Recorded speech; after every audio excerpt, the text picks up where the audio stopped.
Bonjour Bruno, bonjour, vous avez déjà mis dans votre... C'est pas mal. Magnifique. Oufti, j'ai mis dans ma chambre. Ah voilà. Alors, oufti, c'est déjà une expression liégeoise. Est-ce que vous l'aviez avant le Saint-Jean ou après le Saint-Jean? Avant. Bon. J'ai habité 5 ans dans votre pays. J'habitais à Bruxelles, mais je venais très souvent à Liège avec mon ami Boulin Lanners, avec Renaud Rutten aussi, à Namur avec mon ami Benoît Paulvord. Moi je connais très bien cette ville. J'y ai passé des grands moments. Des moments philosophiques d'ailleurs, pas que des moments de beuverie intenses, des moments... Non, on est en plein dans le berceau du surréalisme ici. Exactement. Complètement. Il faut aller. La comédie, c'est toujours plus... Les grands tragédiens ne font pas nécessairement de bons comiques, les bons comiques font souvent de bons tragédiens. Mais ça, ils veulent pas le reconnaître, les tragédiens et les critiques non plus, mais moi, nous on le sait. Et on le dit, franchement. Hein. On l'a dit 1000 fois. Bon. José Garcia. Bon, non. Je suis entièrement d'accord. Revenons-en au guide touristique liégeois d'hier soir. Donc, vous avez emmené vos petits camarades découvrir. Non, c'est Laurent Gérard qui nous a amenés. Ah, le faisan. Parce que je lui ai posé la question. Ça ne veut pas. Ah oui, non, il a complètement nié. D'autant mieux, je vais te donner la preuve absolue. Il nous a amené dans un endroit qui s'appelle les Sabots d'Hélène. Oui. Dont le propriétaire, le propriétaire est un de ses meilleurs amis. Pour te dire à quel point c'est lui qui nous a invités, c'est que j'ai bu des vins de mon année de naissance, en l'occurrence 64. Évidemment, vous savez mon âge. Et 64, et c'est grâce à Laurent, c'est à son initiative que nous sommes allés dans cet endroit. J'ai bu un Château Pétrus Pomerol de 1964. Nom de Dieu. Et un Côte de Beaune à Bourgogne, donc, de 64. Correct. Correct. Mais j'ai tutoyé les anges l'espace d'un instant. C'est le nectar des dieux, ça se boit pas comme du vin, ça se boit comme un poème.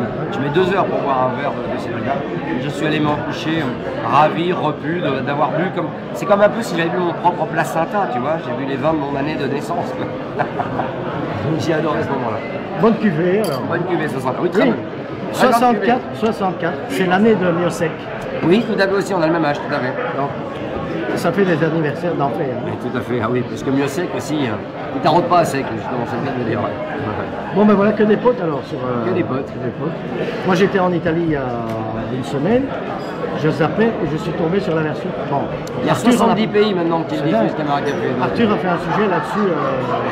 Pas Arthur. Il y a eu un sujet à la télé où vous êtes passé, où on vous demandait est-ce que vous reconnaissez... ah oui, c'était chez Frédéric Lopez. Oui, mais parce que c'est la série française la plus vendue dans le monde.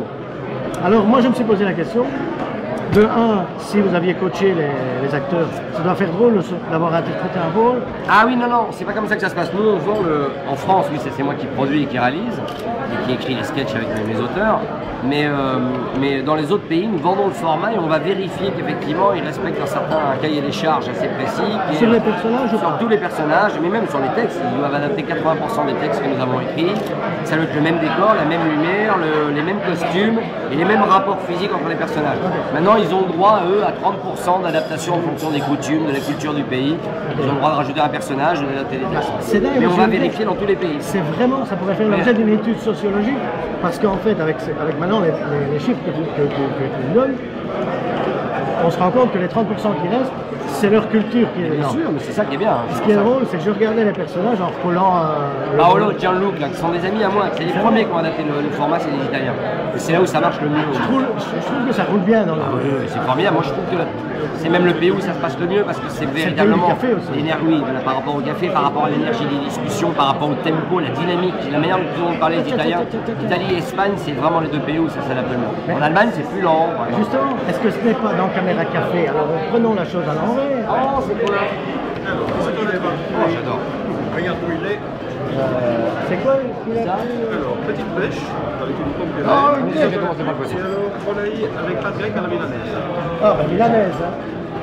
Ça m'étonne. Donc justement, puisqu'on est à la milanaise, est-ce que ce n'est pas cette fougue italienne dès le départ qui emprunte la version française? Ah non, on l'a croyé avant.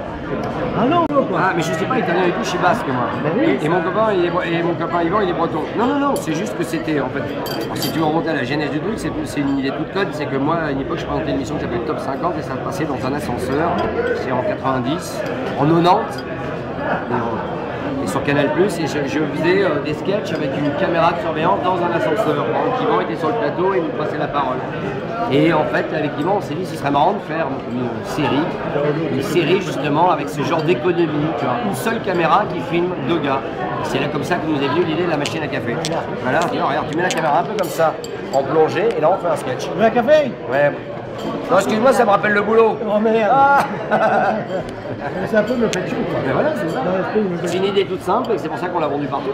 Bah, c'est bien gentil de nous l'avoir fait partager. Et là maintenant 70 pays, ça veut dire une diffusion pratiquement permanente dans le monde entier. Et là il y a les États-Unis qui l'ont acheté et c'est Antonio Banderas qui va le produire. Et qui va rencontrer. Là vous en êtes sorti de notre petite polémique. La polémique Victor, on l'appelle ici. Oh très bon. La polémique Victor. Monsieur est explorateur de mots. En tout cas hier j'ai pas pu me rejoindre. Bon merci Bruno, bon appétit. La milanaise. Tiens, trinque. La milanaise.